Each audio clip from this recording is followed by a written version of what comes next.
Hey everyone. Uh, is your Whirlpool freezer freezing perfectly, but the fridge section feels warm? Yeah, that's actually a pretty common issue. In this quick guide, I'll show you the most effective fixes so, you know, your refrigerator cools properly again. First, check the air vents between the freezer and the fridge. Cold air has to flow down into the fresh food section. If vents are blocked by food containers, the fridge will stay warm. Next, listen for the evaporator fan in the freezer. You should hear a soft humming sound.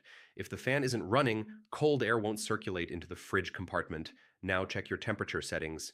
Yeah, sometimes the freezer is set very low while the fridge setting is too warm. Set the freezer to around 0 degrees Fahrenheit and the fridge to about 37 degrees. Okay, take a look at the back wall of the freezer. If you see heavy frost build up, the airflow may be restricted. This usually points to a defrost system problem. Another quick fix: clean the condenser coils underneath or behind the fridge. Dust buildup can reduce cooling efficiency and cause uneven temperatures. If things still seem off, try a simple reset. Unplug the refrigerator for about 5 minutes, then plug it back in. Sometimes the control board just needs a fresh start. If the freezer stays cold, but the fridge is still warm after all this, uh, the damper control, fan motor, or defrost system may need professional repair. And that's it.